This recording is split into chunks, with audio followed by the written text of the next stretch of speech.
booster ignition.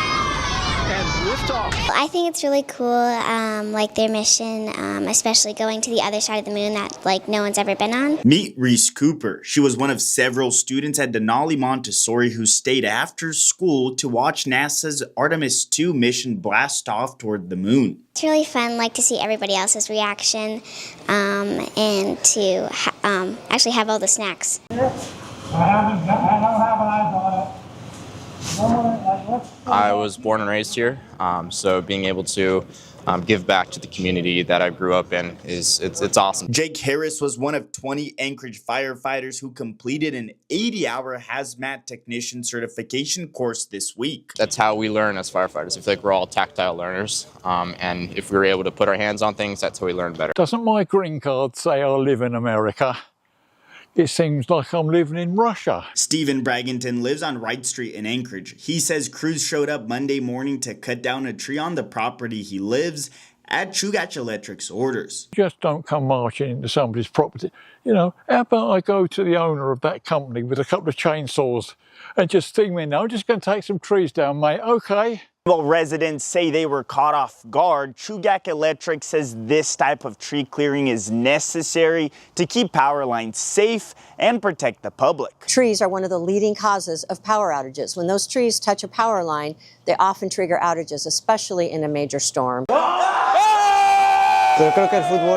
I believe that football, soccer, is the sport that unites everyone. Angel Cruz is from Mexico City. He was one of a handful of Mexican fans at 907 Ale House this morning watching the World Cup's opening match. I am very excited. It is the first time that I get to see the World Cup outside my country. I am very excited because it is the first time I get to see my country as a host. And the match between Mexico and South Africa brought back memories to some fans.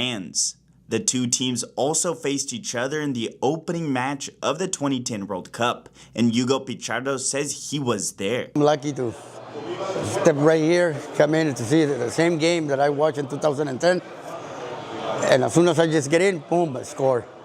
So yeah, I'm happy, man. Oh my God, I'm graduating on Sunday. It doesn't even feel real yet. Rainey Spurlock is the undergraduate speaker for UAA's class of 2026, and she's also just 17 years old, making her the youngest known graduate in UAA history. People keep saying I'm like young Sheldon. I'm no young Sheldon.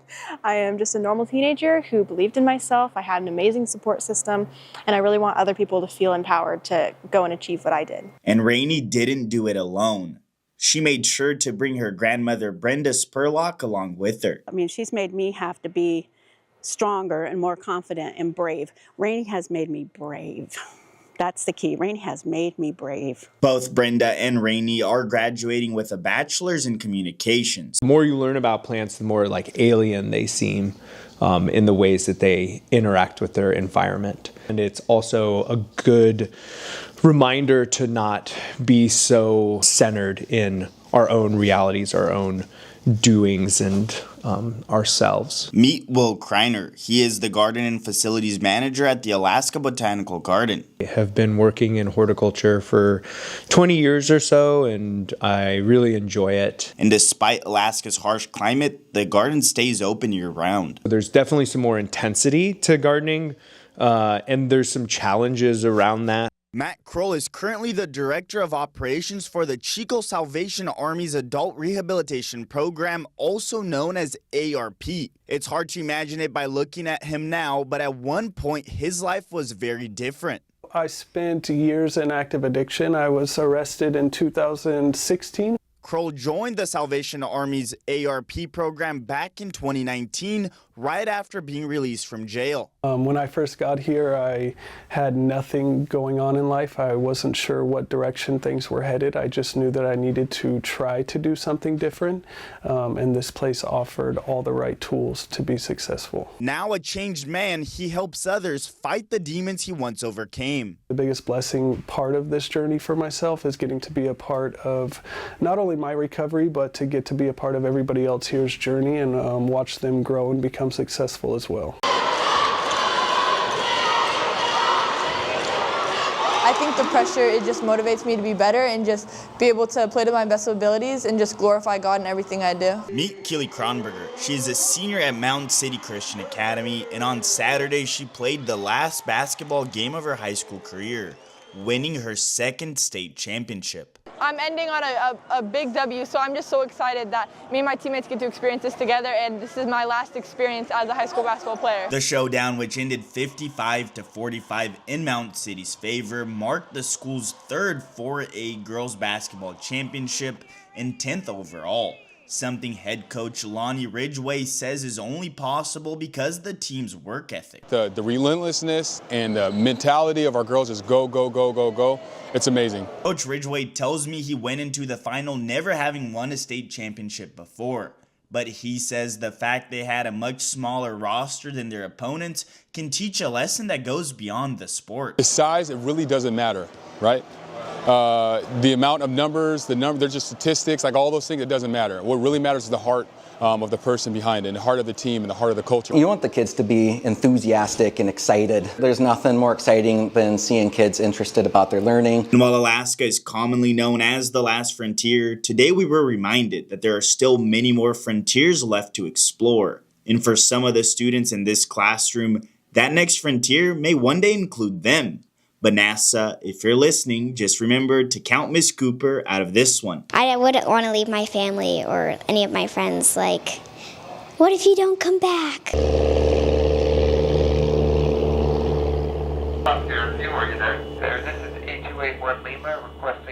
It's where we feel free, you know, in the air. There's something about being able to fly and get away from it all that just makes you, makes the world feel smaller but also bigger. Ethan Slewinski, who alongside his brother Samuel runs the fixed base operator Alaska Air Fuel. The brothers took over the company in 2024 after a tragic crash took their father, who previously owned the business. One of my biggest memories was we were in some turbulence, and he told me to ride it like a boat. You know, you slow down and ride the air like it's a wave. Now co-owners of Alaska Air Fuel, the brothers restarted operations this year.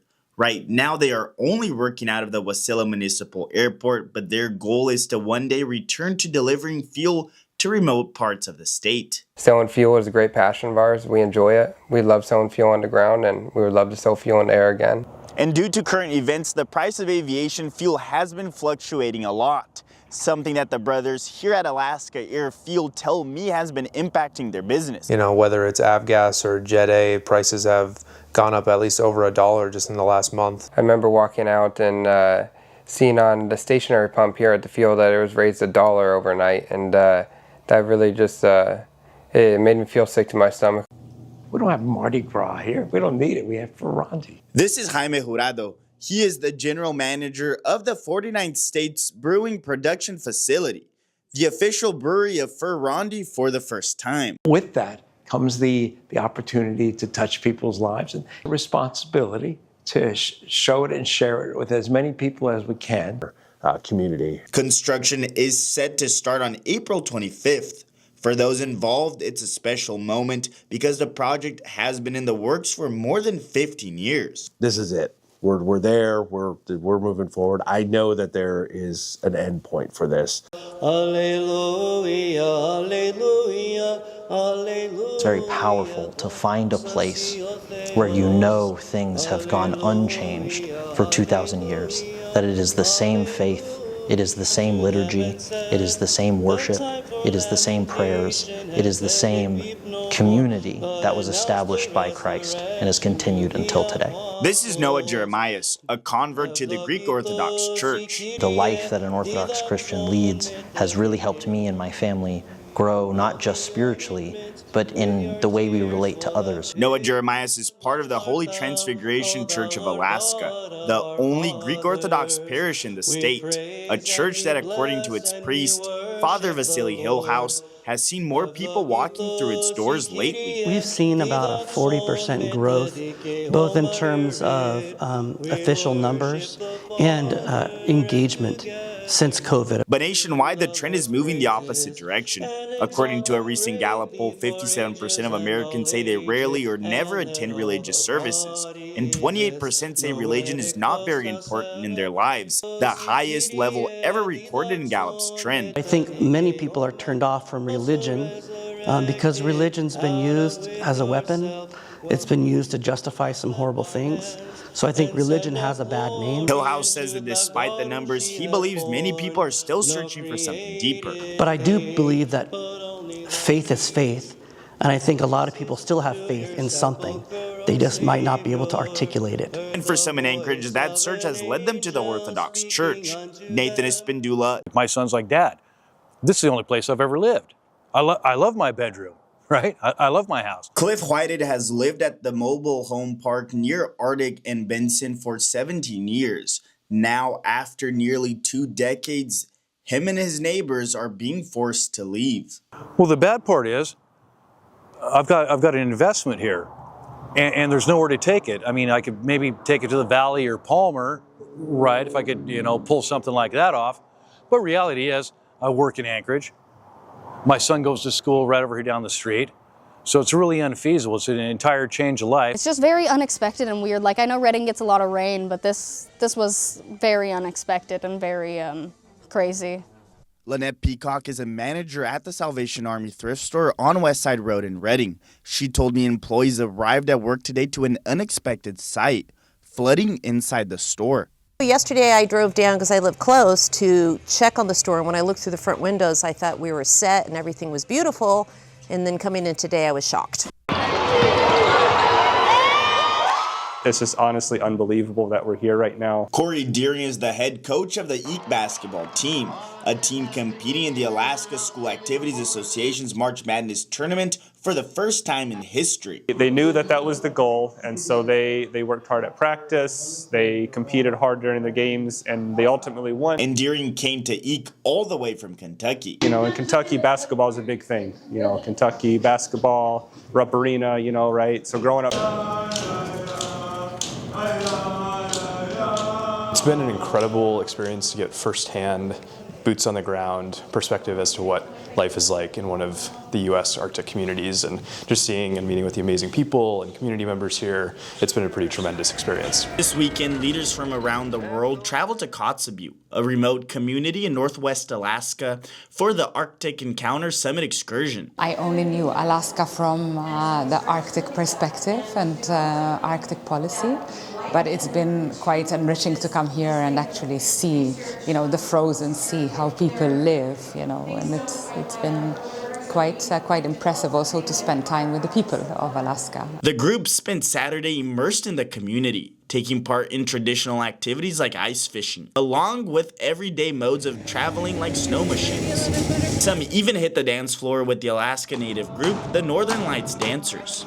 I've always been afraid to do it, but I've always wanted to do it. So today seemed like the perfect opportunity, surrounded by a bunch of friends and people from all over the world, and I loved it. Chances are, if you've ever driven in Anchorage or honestly anywhere else, you've driven past one of these signs before. And today I'm going to answer the question of what do they actually mean and why you should pay attention to them. Do you know what each color means? I know. You know exactly what each color means? These colors with the brown, just like you got to pay your bills. Do you know exactly what each color means? Not really. This thing right here, we see them all the time when we're driving. What's it called? So this is our fire danger rating sign that we post the daily fire danger on. John Glover is the Anchorage Fire Department's Wildlife Division Chief. He tells me the sign is updated daily based on the weather conditions and fire risk across the municipality. I see it has 5 different colors. What does each color mean?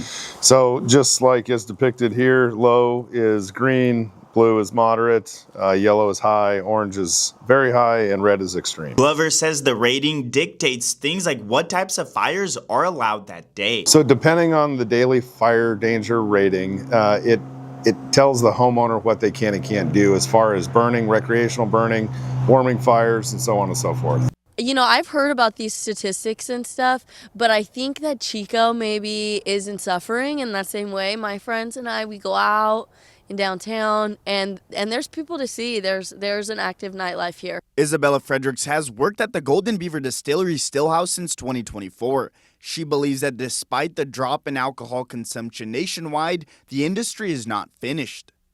I think that people will inevitably start drinking again. And so you just kind of have to wait it out. Like, alcohol has been around forever and has been banned and came back, and it's just how things go.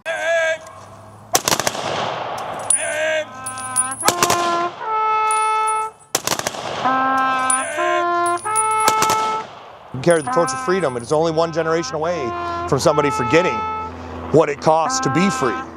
And we, and on days like today, we remember the ultimate price for freedom is, sacrifice for the nation. Dozens gathered today at the Mat-Su Veterans Wall of Honor in Wasilla for a memorial walk paying tribute to fallen service members. The event brought together veterans, families, Boy Scouts, and community members to honor those who made the ultimate sacrifice in service for their country. Having events like this memorial walk is super important because it brings the community together, so we understand what our troops have done to serve us and to keep everyone safe.